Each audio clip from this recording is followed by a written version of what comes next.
বিকাল আনুমানিক 5টার দিকে জনৈক জামাল মেম্বার তার মোবাইল ফোনের মাধ্যমে জানায় যে ফরিদপুর জেলার কোতোয়ালি থানার চর মাধবদী ইউনিয়নের কালীতলা সাকিনে জনৈক শামসুল মোল্লা পুকুরের উত্তর পারে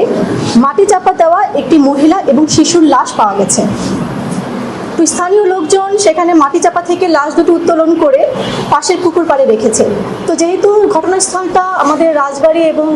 ফরিদপুরের মোটামুটি সীমান্ত এলাকায়, সে কারণে আমাদের কোতোয়ালি থানা পুলিশ এবং গোয়ালন্দ পুলিশ দুই থানা পুলিশই ওখানে ঘটনাস্থলে উপস্থিত হয় এবং কোতোয়ালি থানা পুলিশ বিশিষ্ট জাহানারা বেগম এবং শিশু কন্যা সামিয়ার পচা গলা লাশের সুরতহাল প্রস্তুত করে ময়নাতদন্তের জন্য প্রেরণ করে। ইতিমধ্যে ডিসিস্টের স্বামী, এই ঘটনাটা তো সোশ্যাল মিডিয়াতে ব্যাপকভাবে প্রচারিত হয় এবং ডিসিস্টের স্বামী অনলাইনে এই বিষয়টি দেখে এবং ঘটনাস্থলে যে তিনি তার স্ত্রী এবং কন্যার লাশটি শনাক্ত করেন এবং তিনি আরও জানান যে ওই মহিলার নামে বা তার স্ত্রীর নামে তিনি 4-5 দিন আগে একটি গোয়ালন্দ থানায় অভিযোগ দায়ের করেছিলেন যে মহিলা তার কিছু টাকা পয়সা এবং তার মেয়েকে নিয়ে বাসা থেকে পালিয়ে গেছে। এটা ডিসিস্টের স্বামী অভিযোগ করেছিলেন গোয়ালন্দ থানায়। তো অতঃপর পরের দিন অর্থাৎ 15/5/26 তারিখে ডিসিস্টের বাবা মোহাম্মদ লালন মোল্লা তিনি থানায় আসেন এবং অজ্ঞাতনামা আসামিদের বিরুদ্ধে একটি এজাহার দায়ের করেন। তখন কোতোয়ালি থানা পুলিশ এই বিষয়টি তদন্ত শুরু করে এবং এসআই নিরস্ত্র আবুল বাশার মোল্লার নামে এই তদন্ত কাজটি হাওলা করা হয় এবং আবুল বাশার মোল্লা তদন্ত কাজটি গ্রহণ করেন এবং তিনি পুলিশ সুপার ফরিদপুর স্যার,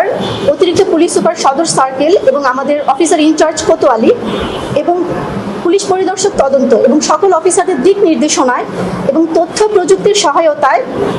একজন আসামিকে গ্রেফতার করেন। তার নাম হচ্ছে মোহাম্মদ উজ্জ্বল খান, তার বয়স হচ্ছে 38 এবং তার বাড়ি হচ্ছে রাজবাড়িতে। এবং এটা প্রশ্ন আসতে পারে যে উজ্জ্বল খান কেন সন্দিগ্ধ। এখানে ডিসিস্টের যে স্বামী তিনি কিছু তথ্য দিয়েছিলেন যে তার কিছু সন্দেহ আছে যে তার স্ত্রী উজ্জ্বল খানের সাথে কোনো একটা সম্পর্কে লিপ্ত ছিলেন। তো উজ্জ্বল খানকে গ্রেফতার করা হয়েছে 16/5/26 তারিখে আনুমানিক 13টা 50 দিকে গোয়ালন্দ থেকে এবং তাকে আটক করে যখন জিজ্ঞাসাবাদ করা হয় তখন তার হেফাজতে একটি মোবাইল ফোন পাওয়া যায় এবং সেই মোবাইল ফোনের যে তথ্য সেটা পর্যালোচনা করে দেখা যায়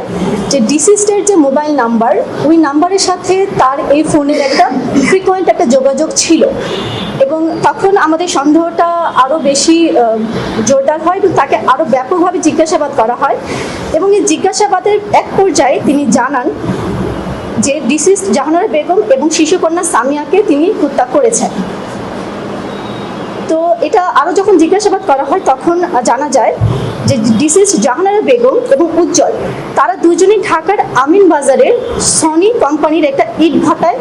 শ্রমিক হিসেবে কাজ করত এবং সেখান থেকেই ডিসিস্টের সাথে তার একটা যোগাযোগ হয় এবং মোবাইল ফোনের মাধ্যমে তারা মোটামুটি 3 বছর যাবৎ তাদের মধ্যে একটা সম্পর্ক ছিল। আটককৃত উজ্জ্বল খান জামতলা এলাকা থেকে ডিসিস্ট জাহানারা বেগম এবং তার মেয়ে সামিয়াকে রাত আনুমানিক 7:30টার সময় রিসিভ করে এবং কোতোয়ালা থানার চর মাধবদী ইউনিয়নের কালীতলা সাকিনে শামসুল মোল্লার পুকুরের উত্তর পারে, যেটা আমাদের ঘটনাস্থল ছিল, সেখানে একটা ছাপড়া ঘর আছে, সেখানে নিয়ে যায় জাহানারা বেগম এবং তার মেয়ে সামিয়াকে।